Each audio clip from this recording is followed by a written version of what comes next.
मेरे सुनने वालों को नमस्कार। यह वीडियो उनके लिए है जो ज्ञान प्राप्त करने के लिए या इतिहास में जिनकी रुचि है उनके लिए मैं बनाता हूं, और जो कंपटीशन दे रहे हैं उनके लिए तो यही है। एक ऐसे युद्ध का मैं विवरण आप लोग के सामने देने जा रहा हूं जिसके बारे में किताबों में बहुत कम मिलता है, लेकिन यह युद्ध राजस्थान के इतिहास में, भारत के इतिहास में बहुत महत्वपूर्ण माना जाता है। एक ऐसा युद्ध जो अकबर के चरित्र पर, अकबर के व्यक्तित्व पर एक कलंक के रूप में जाना जाता है। एक ऐसा युद्ध जिस युद्ध में बड़े पैमाने पर बच्चों को, स्त्रियों के साथ साथ सैनिकों को भी मारा गया। मतलब बच्चे और स्त्रियों को छोड़ दिया जाता था, लेकिन ऐसा इस युद्ध में नहीं हुआ। तो हम उसी युद्ध का आज विवरण देने जा रहे हैं और हमें लगता है कि आपको ज़रूर पसंद आएगा, क्योंकि जो भी किताब है उसमें बहुत कम मात्रा में इस युद्ध के बारे में दिया गया है। आपको बता दें कि ये युद्ध अकबर के लिए क्यों ज़रूरी था, इस किले को फतह करना क्यों ज़रूरी था, तो उसके कई कारण थे, लेकिन महत्वपूर्ण कारण था कि गुजरात के रास्ते को पड़ता था और गुजरात का रास्ता बहुत व्यापार की दृष्टि से महत्वपूर्ण था। राजपूतों की शक्ति को कुचलना भी था, तो ये भी चीज़ें थीं। कहते हैं कि ये जब 1565 और 66 में ये उज्बेकों ने विद्रोह कर दिया तो उसमें ये काफ़ी व्यस्त हो गया था, लेकिन उसके बाद जब ये खाली हो गया तो चित्तौड़ के किले पर ध्यान दिया। ये वही किला है, चित्तौड़ का किला, जिसको पहली बार किसी मुस्लिम शासक ने फतह किया था, तो वो था अलाउद्दीन खिलजी। तो ये चित्तौड़ का किला इतना विशाल है कि हम इसके बारे में आपको बता दें कि एक ऐसा किला था जो किसी भी पहाड़ से इसका मेल मिलाप नहीं था, बीचों बीच में था, कोई पहाड़ी इसको टच नहीं करती थी। इसलिए इसको अजय दुर्ग के नाम से भी जाना जाता था। कहते हैं कि राणा संगा के मरने के बाद जब उदय सिंह अभी तो बालक था, गद्दी पर बैठा था, तो कहते हैं काफ़ी हद तक इसने चित्तौड़ को स्वतंत्र कर लिया था, और जो पहले वाली बात थी वो लगभग आ चुकी थी।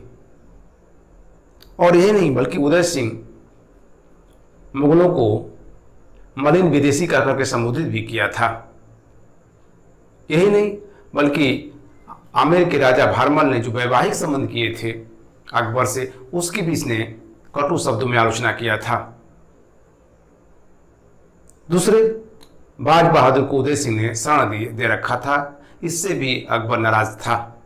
मतलब उसकी प्रतिष्ठा में वृद्धि तभी हो सकती थी जब चित्तौड़ पर वो क्या कर ले, कब्जा कर ले।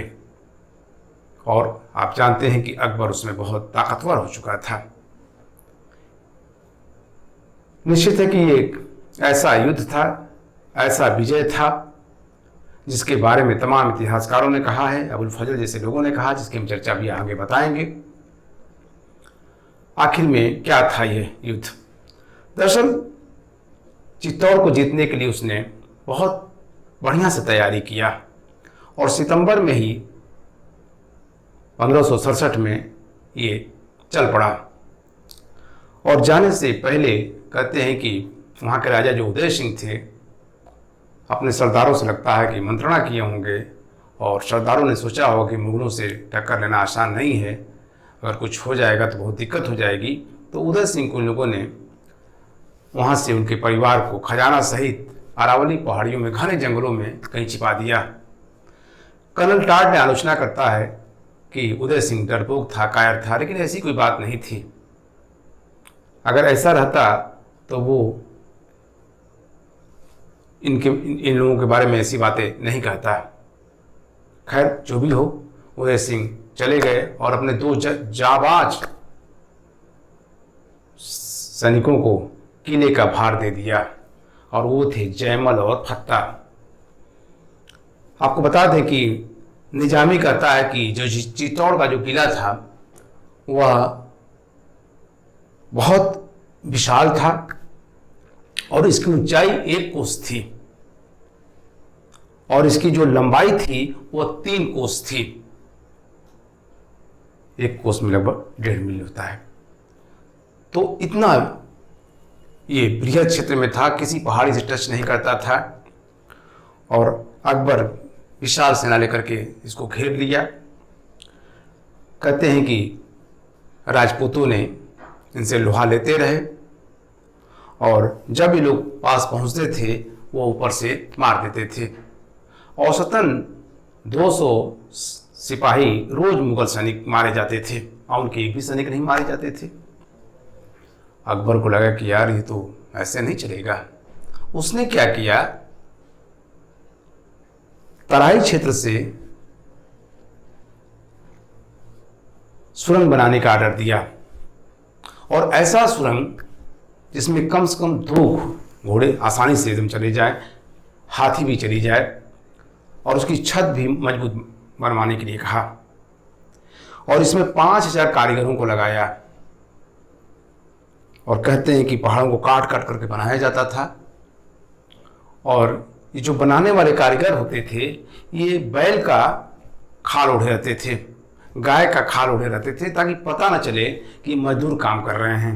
लेकिन इसके बावजूद भी आपको आश्चर्य होगा कि रोज 100, 150, 200 लोग मारे जाते थे और उनको जो दीवार बन रही थी उसी में उनको चून भी दिया जाता था।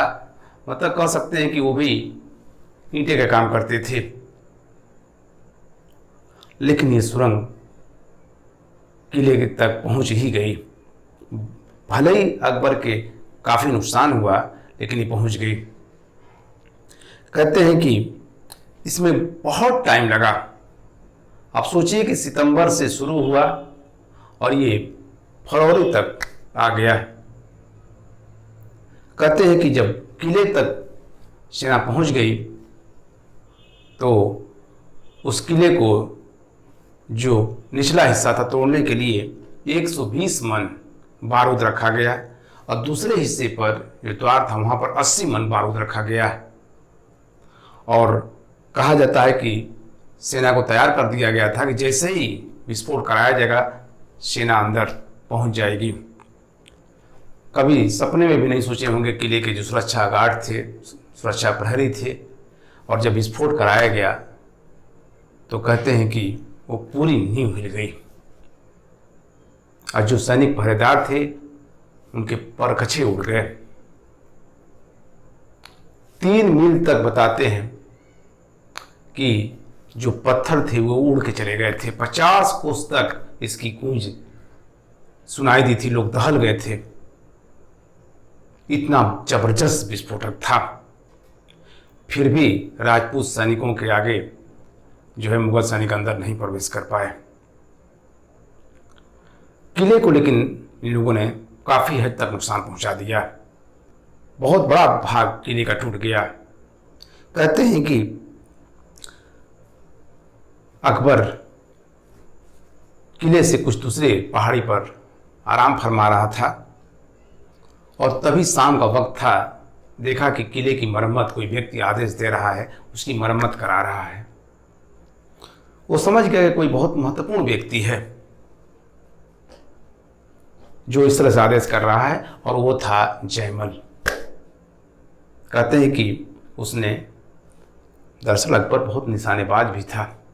अकबर हम पढ़ाएंगे बताएंगे, बहुत अच्छा निशानेबाज भी था। उसने दूर से ही निशाना लगाया और जयमल को ढेर कर दिया। कहते हैं कि जयमल को जब ढेर कर दिया तो किले में हाहाकार मच गया। रात के वक्त ही जो राजपूत सैनिकों की पत्नियां थीं उन लोगों ने जौहर कर लिया। जौहर वह प्रथा होती है जब अपनी मर्यादा की रक्षा के लिए खुद को आग के हवाले महिलाएं कर देती थीं। ये प्रथा राजपूतों में सबसे ज़्यादा विद्यमान थी। कहते हैं सुबह फत्ता अपनी माता अपने लोगों के साथ हाथी पर सवार होकर के अब किले का युद्ध करने के लिए चल पड़ा। और उधर मुगल सैनिक भी जो है अंदर किले के अंदर प्रवेश कर गए और कहते हैं कि फत्ता जो है उनके साथ चल पड़ा और फत्ता मारा गया।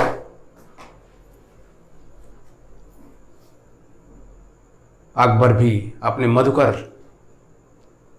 उसके हाथी का नाम था मधुकर, उसी पर सवार होकर किले के अंदर प्रवेश किया और आदेश दिया कि कोई भी स्त्री, पुरुष, बच्चे, विकलांग, वृद्ध बचना नहीं चाहिए। इतना इस किले को फतह करने में उसको 6 से 7 महीने लग गए। इतना वो व्यथित हो चुका था, दुखी हो चुका था कि उसको ये बात कहनी पड़ी। ऐसा वो अमूमन करता नहीं था, लेकिन इस किले को जीतने में उसको जो भी नुकसान हुआ हो, इस कारण से उसने कहा हो।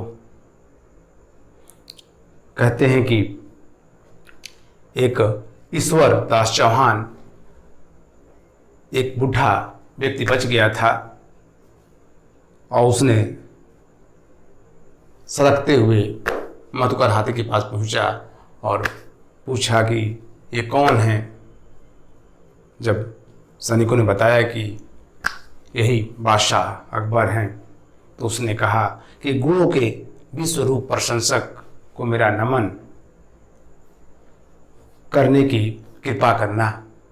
मतलब सोचिए कि वो भी इसकी वीरता से बहुत प्रभावित था, तभी ये बात कहता है। इस किले को जो फतह हुआ, विजय हुआ, ये अकबर की एक रणनीति का बहुत बड़ा हिस्सा था।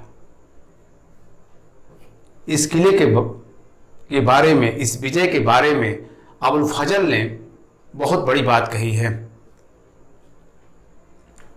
क्योंकि ऐसा अबुल फजल अमूमन कहता नहीं है। किसी के बारे में वो स्टेटमेंट देता है तो बहुत दूरदर्शी स्टेटमेंट देता है, बहुत दूरदर्शी बातें कहता है।